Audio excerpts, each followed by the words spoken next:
கர்த்தருக்குள் அன்பான தேவ பிள்ளைகளே, ஆண்டவரும் இரட்சகருமாகிய இயேசு கிறிஸ்துவின் நாமத்தில் உங்களுக்கு என் அன்பின் வாழ்த்துக்கள். இந்த நிகழ்ச்சியின் மூலமாய் உங்களை உங்கள் வீடுகளில் சந்திப்பதை நினைத்து நான் கர்த்தருக்கு நன்றி சொல்லுகிறேன். இந்த ஜூலை மாதம் 1ஆம் தேதியில ஆண்டவருடைய வாக்குத்தத்த வசனத்தோடு உங்களோடு நான் நிற்பதை குறித்து சந்தோஷப்படுகிறேன். கடந்த 6 மாதங்களும் நம்மை கண்ணின் மணியை போல பாதுகாத்த ஆண்டவர் இந்த 7வது மாதமும் நம்மை நடத்துகிறதற்கு உண்மை உள்ளவராய் இருக்கிறார். கடந்த நாட்களிலே தேவ சமூகத்தில் மிக ஊக்கத்தோடும் மிகுந்த பாரத்தோடு நான் ஜெபித்தேன். ஆண்டவரே, இந்த ஜூலை மாதம் 1ஆம் தேதியில என் பிள்ளைகளுக்காக நான் என்ன வாக்குத்தத்தத்தை கொடுக்க வேண்டும் என்று தேவ சமூகத்தில் ஜெபித்த போது ஆண்டவர் எனக்கு ஒரு சில காரியங்களை காண்பித்தார். அதை உங்களோடு பேசி உங்களுக்காக நான் ஜெபிக்க ஆசைப்படுகிறேன். 2023 ஜூலை மாதம் 1ஆம் தேதியில ஆண்டவர் நமக்கு தருகிற வாக்குத்தத்த வசனம் யோபு 42வது அதிகாரம் அதனுடைய 2வது வசனத்தை வாசிக்கிறேன். தேவரீர் சகலத்தையும் செய்ய வல்லவர், நீர் செய்ய நினைத்தது தடைபடாது என்பதை அறிந்திருக்கிறேன் என்று எழுதியிருக்கிறத பார்க்க முடியும்.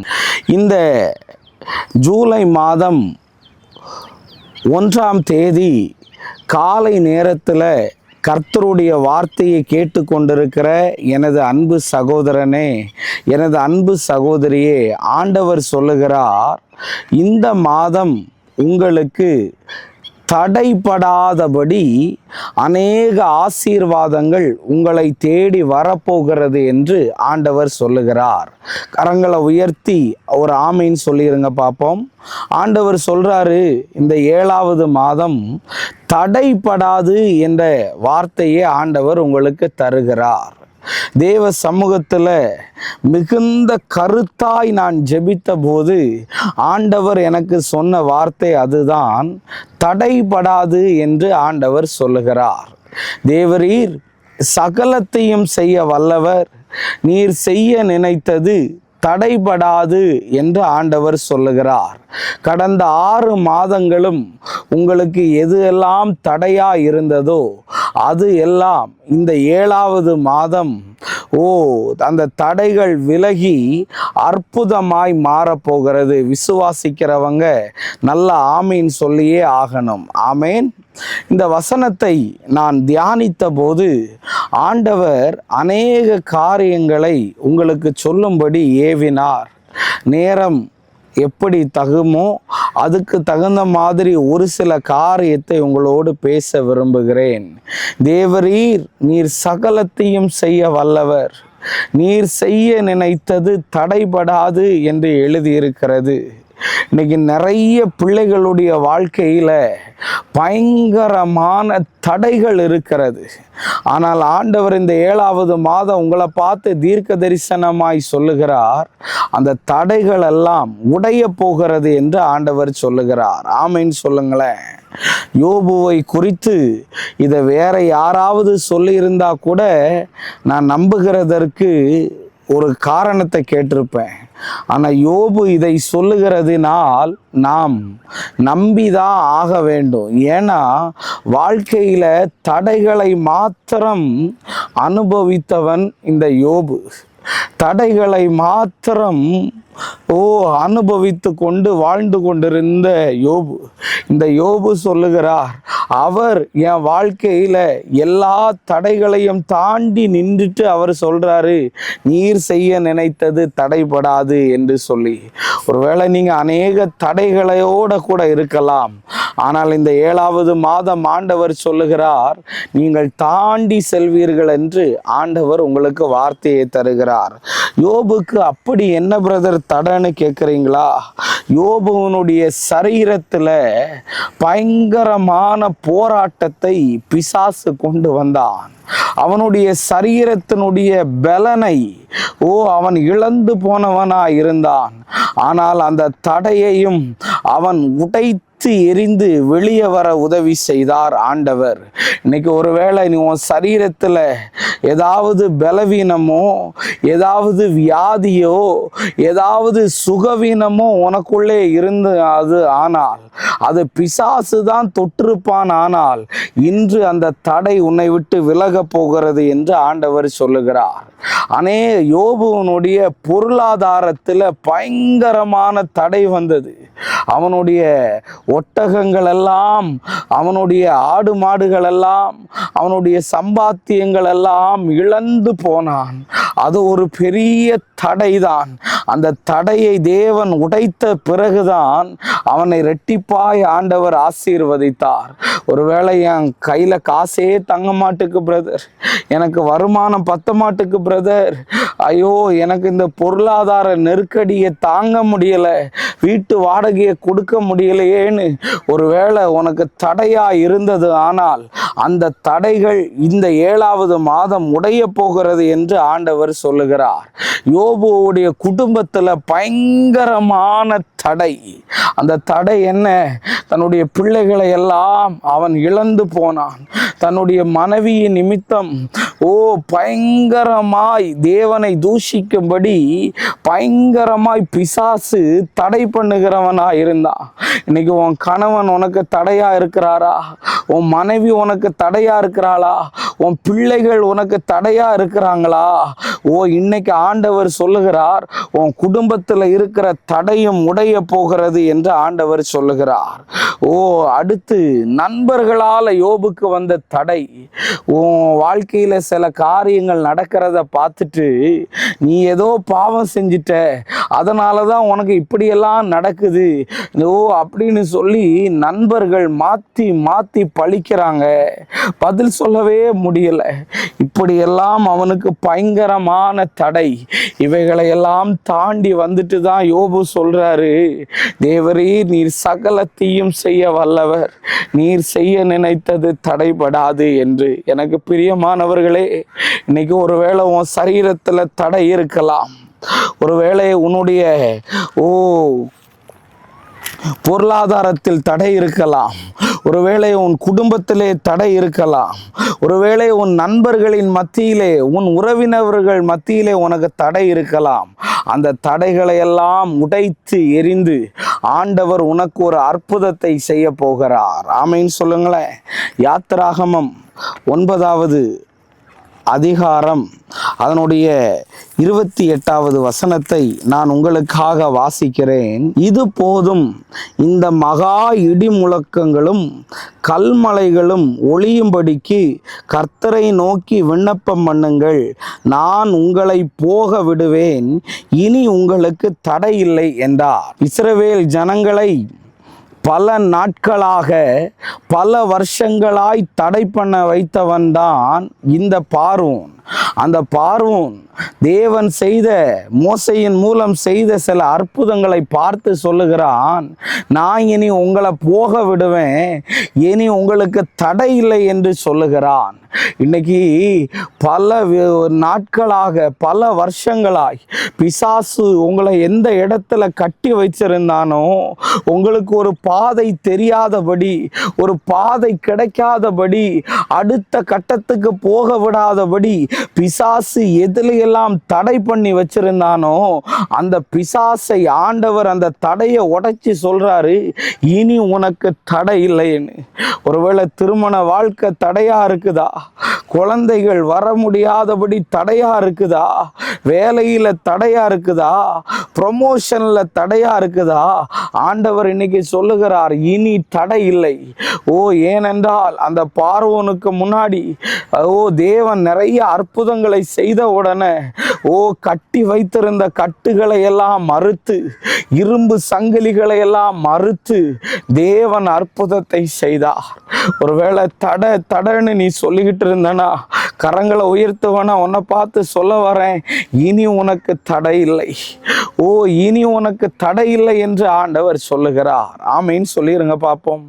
இனி உனக்கு தடை இல்லை என்று ஆண்டவர் சொல்லுகிறார். ஆமேன். இனி உனக்கு தடையே இல்லைன்னு பரிசுத்த ஆவியானவர் உனக்கு சொல்லி கொண்டிருக்கிறதை பார்க்க முடியும். தேவ பிள்ளைகளே, தடை என்பது என்ன? யாத்திராகமம் 14வது அதிகாரம் 16வது வசனத்துல இஸ்ரவேல் ஜனங்கள் எகிப்திலிருந்து கானானுக்கு போகும்போது செங்கடல் அவர்களுக்கு தடையாய் நின்றது, வழிவிடாதபடி. அந்த தடையை தேவன் 2ஆக பிளந்தது உண்மை. இன்னைக்கு உன்னை பார்த்து சொல்ல வரேன், உன்னை வழிவிட முடியாதபடி உன்னை தடுத்து கொண்டிருக்கிற, உனக்கு ஒரு பாதையை திறந்து விடாதபடி தடை பண்ணி கொண்டிருக்கிற அந்த செங்கடல் என்கிற தடை முதலாவது பிரிந்து போகும் என்று ஆண்டவர் சொல்லுகிறார். 2வது யோசுவா 6வது அதிகாரம் 20வது வசனத்துல எரிகோ என்கிற தடையை தேவன் இடிந்து போக பண்ணினார். இன்னைக்கு உன்னை வழிவிடாதபடி, உள்ளவும் இருக்க முடியாம வெளியவும் போக முடியாதபடி என்ன தடை இருந்தாலும் அது உடையும் என்று ஆண்டவர் சொல்லுகிறார். 3வது யோசுவா 3வது அதிகாரம் 16வது வசனத்தை நீங்கள் எடுத்து படிப்பீர்களானால், எதிரே வந்த யோர்தானை தேவன் பின்னிட்டு திரும்பி போக பண்ணினார். அந்த யோர்தான் என்கிற தடையும் உங்களை விட்டு உடையும் என்று ஆண்டவர் சொல்லுகிறார். எல்லாரும் சொல்லுவாங்க தடை தடைன்னு. அந்த தடைக்குள்ளதான் ஆண்டவர் விடையையே வச்சிருக்கிறார். ஆமீன் சொல்லுங்களேன். உனக்கு ஏதாவது ஒரு காரியத்துல கடந்த 6 மாதங்கள் தடையோட நீ இருந்தனா, இனி ஆண்டவர் சொல்லுகிறார், உனக்கு நான் விடையை தருகிற மாதமாக இதை மாற பண்ண போகிறேன் என்று ஆண்டவர் சொல்லுகிறார். ஒருவேளை இன்னைக்கு எனக்கு திருமண காரியங்கள் நடக்கல, குழந்தை செல்வம் கிடைக்கல, நல்ல வேலை கிடைக்கல, பிரதர் நான் எக்ஸாம்ல தோத்துட்டேன், நான் அப்படி வெக்ஸ் ஆகி எனக்கு மட்டும் ஏதாவது காரியம் நடக்கணும்னா தடைன்னு சொல்லி ரொம்ப டிப்ரெஷனோட இருந்தேனா, இன்னைக்கு ஆண்டவர் சொல்லுகிறார், அந்த தடையை நான் பிளந்து போக பண்ணுவேன், அந்த தடையை இடிந்து போக பண்ணுவேன், அந்த தடையை நான் பின்னிட்டு போக பண்ணுவேன் என்று ஆண்டவர் உங்களுக்கு சொல்லுகிறார். மீகா 2வது அதிகாரம் அதனுடைய 13வது வசனம் இப்படி சொல்லுகிறது, தடைகளை நீக்கி போடுகிறவர் அவர்களுக்கு முன்பாக நடந்து போகிறார், அவர் தடைகளை நீக்கி வாசலால் உட்பிரவேசித்து கடந்து போவார், அவர்கள் ராஜா அவர்களுக்கு முன்பாக போவார், கர்த்தர் அவர்கள் முன்னணியில் நடந்து போவார் என்று எழுதியிருக்கிறது. வேதம் சொல்லுகிறது, தடைகளை நீக்கி போடுகிறவர் உங்கள் முன்பாக கடந்து போவார் என்று. இந்த 7வது மாதம் 1ஆம் தேதியில் ஆண்டவர் சொல்லுகிறார், தடைகளை நீக்கி போடுவார் ஆண்டவர். ஷபரபலபா, படிக்க முடியாதபடி இருக்கிற தடைகள் நீக்கி போடுவார், கடனை அடைக்க முடியாதபடி இருக்கிற தடையை நீக்கி போடுவார், வியாபாரத்தில் ஆசீர்வாதம் வராதபடி இருக்கிற தடையை நீக்கி போடுவார். நான் சிலரை பார்க்கிறேன், வெளியில சிரித்து கொண்டு உள்ளுக்குள்ள நரக வேதனை பட்டு கொண்டு இருக்கிற மகளே, இந்த மாதம் உன் தடைகள் விலகுகிற மாதமாய் மாறப்போகுது. உன் வயிற்றுக்குள்ளே இருந்து சில அசுத்த ஆவிகள் வெளியேறுகிறதை பார்க்கிறேன். உன்னை குழப்பி கொண்டிருக்கிற சில சூனியத்தின் ஆவிகள், சில மாந்திரிகத்தின் ஆவிகள், கணவனோடு வாழக்கூடாதபடி தடை பண்ணுகிற ஆவிகள், மனைவியோடு வாழக்கூடாதபடி தடை பண்ணுகிற ஆவிகள், பிள்ளைகளோடு வாழக்கூடாதபடி தடை பண்ணுகிற ஆவிகள் உடைந்து போகும். உன் கடன்கள் இந்த மாதம் அடைக்கப்படும், உனக்கு நல்ல வேலை கிடைக்கும், உன் சரீரத்தில் சுகம் உண்டாகும் என்று ஆண்டவர் சொல்லுகிறார். அதனால ஆண்டவர் சொல்லுகிறார், இந்த மாதம் அவர் செய்ய நினைத்தது தடைப்படாது, தடைப்படாது. நம்ம எல்லாரும் ஜெபம் பண்ணுவோமா? அன்பான நல்ல ஆண்டவரே, இந்த நேரத்துக்காக உமக்கு நான் நன்றி சொல்லுகிறேன். ஆண்டவரே, என்ன தடைகளோட என் பிள்ளைகள் இதை பார்த்து கொண்டிருந்தாலும் அந்த தடையை நீர் பிளப்பீர் என்று சொன்னீர், செங்கடலை பிளந்தீர். ஆண்டவரே, அந்த தடையை நான் இடிப்பேன் என்று சொன்னீர், யோர்தானை இடித்தீர்.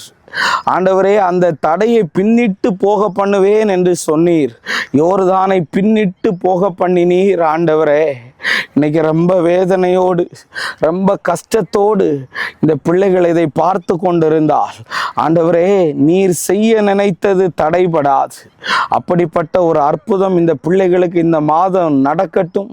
பிள்ளைகளுடைய ஃபீஸ் தேவைகளை சந்தியும், கடன் நெருக்கடியிலிருந்து விடுதலையை கொடும், வரவேண்டிய பணங்கள், பென்ஷன்கள், ஒரு கையெழுத்து, இட பிரச்சனைகள்.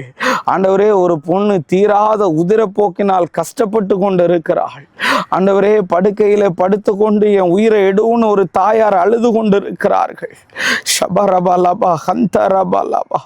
ஓ, திருமண வாழ்க்கையில வெறுத்து போய் சாகணும்னு முடிவெடுத்த சில பிள்ளைகளை பார்க்கிறேன். தடைகளை எல்லாம் கர்த்தர் விலக்கும், அற்புதத்தை செய்யும். இயேசுவின் நாமத்தில் வேண்டுகிறேன் நல்ல பிதாவே. ஆமென், ஆமென், ஆமென். கர்த்தர் தாமே இந்த வார்த்தைகளின் மூலம் உங்களை ஆசீர்வதிப்பாராக. தொடர்ந்து என்னுடைய அரைஸ் ஃபார் கிரைஸ்ட் மினிஸ்ட்ரிக்காக நீங்கள் எல்லாரும் ஜெபித்து கொண்டு இருக்கிறீங்க. டெய்லி காலையில் 5 மணிக்கு யூடியூப்பில் இந்த செய்தி வருகிறது. இந்த செய்தியை நீங்கள் எல்லாரும் பார்த்து மற்றவர்களுக்கும் பகிர்ந்து கொள்ளும்படி நான் சொல்கிறேன். உங்களுக்கு ஏதாவது ஜெப குறிப்பு இருந்துச்சுன்னா கீழே திரையில் என்னுடைய 2 நம்பர் இருக்குது. அதில் நீங்கள் வாட்ஸ்அப்பில் பண்ணலாம், மெயிலில் அனுப்பி விடுங்க. நிறைய பேர் என்னுடைய ஊழியத்தை காணிக்கையினாலும் பல விதமான உதவிகளினாலும் செய்கிறீர்கள். உங்கள் எல்லாத்தையும் கர்த்தர் ஆசீர்வதிப்பாராக. தொடர்ந்து ஒரு முக்கியமான அறிவிப்பு, இந்த வருகிற ஜூலை மாதம் நிறைய இடத்துல அடியானுக்கு தேவ கிருபையினாலே மீட்டிங்ஸ் இருக்குது. விசேஷ விதமாக வருகிற 14ஆம் தேதி, ஜூலை 14ஆம் தேதி, இப்போவுமே கேலண்டர் இருந்துச்சுன்னா பேனா எடுத்து ரவுண்ட் பண்ணி வச்சுக்கோங்க, ஃபோனில் ரிமைண்டர் போட்டுக்கோங்க. 14ஆம் தேதி எல்லா மாதமும் 2வது ஞாயிற்றுக்கிழமை மாலை 5 மணியிலிருந்து 8 மணி வரையிலையும் பம்மலிலே வைத்து ஒரு விடுதலையின் பெருவிழாவை அடியான் கடந்த 4 மாதங்களாய் நடத்தி கொண்டு வருகிறேன். எங்கிருந்தெல்லாமோ ஜனங்கள் வருகிறார்கள். நிறைய அற்புதங்களை தேவன் செய்கிறார். தூரத்தை பார்க்காதீங்க, இடத்தை பார்க்காதீங்க. ஒரு நாள், ஒரு சில நிமிடங்கள் நீங்கள் இருக்கிறது அந்த 1 மாதத்தை நடத்துகிறதற்கு உங்களுக்கு ஏதுவாய் மாறும். கீழே அட்ரஸ் எல்லாம் இருக்குது, பம்மலில் இருக்குது. ஸோ அதனால் நீங்கள் எல்லாரும் தயவாய் அதில் கலந்து கொள்ளுங்கள். வருகிற 14ஆம் தேதி 2வது ஞாயிற்றுக்கிழமை மாலை 5 மணியிலிருந்து 8 மணி வரை நிறைய சாட்சிகள் வந்து குமிந்து கொண்டிருக்கிறது. தொடர்ந்து ஆண்டவரும் உங்களை ஆசீர்வதிப்பார். இந்த மாதம் தடைகளை நீக்கி போடுகிற மாதமாகவும் தடைபடாத மாதமாகவும் தேவன் மாற பண்ணுவார். தொடர்ந்து எனக்காகவும் என் ஊழியத்துக்காகவும் ஜெபம் பண்ணுங்க. கர்த்தர் ஏவினாரானால் கண்டிப்பாக என்னையும் உம்முடைய ஊழியத்தில் தாங்குங்க, ஜெபித்து கொள்ளுங்க. கர்த்தர் பெரிய காரியத்தை செய்வாராக. அவர் செய்ய நினைத்தது தடைபடாது. God bless you. God bless you.